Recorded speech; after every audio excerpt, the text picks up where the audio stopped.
दक्षिण भारत में एक समय था जब विजयनगर साम्राज्य अपनी समृद्धि, शक्ति और वैभव के लिए पूरे विश्व में प्रसिद्ध था। इस महान साम्राज्य के राजा थे कृष्णदेवराय, एक वीर, न्यायप्रिय और बुद्धिमान शासक, जिनके दरबार में विद्वानों और मंत्रियों की कोई कमी नहीं थी। उसी दरबार में थे तेनाली रामन, जो अपनी चतुराई, हाजिर जवाबी और अनोखी बुद्धि के लिए प्रसिद्ध थे। लेकिन हर दरबार में एक ऐसा व्यक्ति भी होता है जो दूसरों की सफलता से जलता है, और यहाँ वो थे राजगुरु, घमंडी और चालाक। अब देखिए कैसे तेनाली अपनी बुद्धि से हर मुश्किल को आसान बना देते हैं। तेज दिमाग एक राज दरबार में बहुत खास चीज होती है।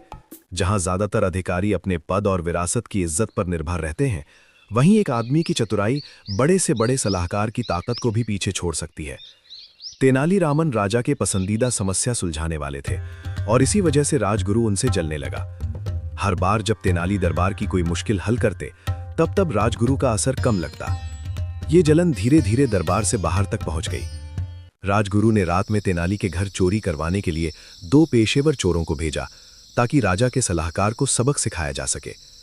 जब जलन को रोका नहीं जाता, तो वो अक्सर बुरी साजिश में बदल जाती है। ऐसी स्थिति में एक साधारण सलाहकार को बहस छोड़कर समझदारी से अपनी रक्षा करनी पड़ती है। उस शाम घर पर ही तेनाली को इस योजना का पता चल गया। चोर घर में घुसने से पहले ही उसे चोरी की खबर मिल गई। उसके सामने मुश्किल हालत थी।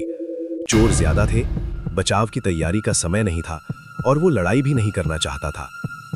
अगर वो पहरेदार बुलाता तो सिर्फ चोर पकड़े जाते, उन्हें भेजने वाला बच जाता और फिर से कोशिश करता।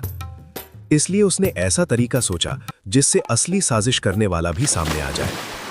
एक चालाक आदमी दुश्मनों से सीधे लड़ने की बजाय उन्हें ऐसी हालत में फंसा देता है जहां उनकी अपनी मेहनत ही उन्हें हरा देती है। चोर आंगन की दीवार के बाहर छिपकर घर के शांत होने का इंतजार करने लगे। तेनाली ने अपनी योजना की शुरुआत इस बात से की कि चोर क्या सुनेंगे। वो अपनी पत्नी से जोर से बात करने लगा, ताकि बाहर छिपे चोर सब सुन सकें। उसने जानबूझकर कहा कि घर का सारा सोना और गहने एक भारी घड़े में भरकर आंगन के कुएं में छिपा दिए हैं। बात को सच दिखाने के लिए तेनाली ने एक घड़े में भारी पत्थर भर दिए। वो घड़ा आंगन में ले गया और कुएं में डाल दिया। तेज छपाके की आवाज सुनकर चोरों को यकीन हो गया कि खजाना कुएं में है। तेनाली समझ गया था कि चोरों को लालच चला रहा है। उन्हें साफ निशाना देकर अब वो उनकी हर चाल कंट्रोल कर रहा था। अब चोरों के सामने एक बड़ी मुश्किल थी। सोने तक पहुंचने के लिए उन्हें पहले कुएं का सारा पानी निकालना पड़ता। वे पूरी रात बाल्टियों से पानी निकालते रहे। सोने के लालच में वे थकान के बावजूद काम करते रहे। ये समझदारी से दूसरों की मेहनत का इस्तेमाल करने का उदाहरण है। चोरों की मेहनत से एक मुश्किल खेती का काम हो गया। कुएं का पानी खेतों में जाता रहा और पूरी रात खेतों की सिंचाई हो गई। चालाक सोच से एक ही योजना से 2 समस्याएं हल हो गईं, चोरी और सूखे खेत। सुबह होने पर रात की मेहनत का परिणाम दिखने लगा। चोर पूरी तरह थक चुके थे, क्योंकि उन्होंने लगभग पूरा कुआं खाली कर दिया था। तेनाली घर से बाहर आया और चोरों का धन्यवाद करने लगा, जैसे कोई किसान। उसने उनकी मेहनत के लिए धन्यवाद दिया और कहा कि उन्होंने उसके पौधों को बहुत अच्छा पानी दिया है। आखिर में चोर घड़ा निकालकर खोलते हैं। सोने की जगह उन्हें सिर्फ गीले पत्थर मिलते हैं। थकान और धोखे के कारण चोर कुछ भी करने की हालत में नहीं थे।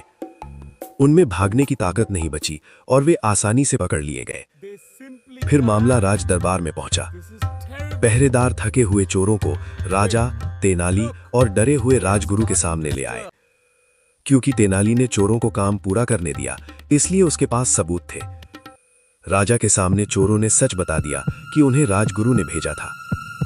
तेनाली ने इस हमले का इस्तेमाल अपने दुश्मन को बेनकाब करने और अपने खेत सुधारने में किया। सच्ची बुद्धिमानी खतरे को फायदे में बदल देती है।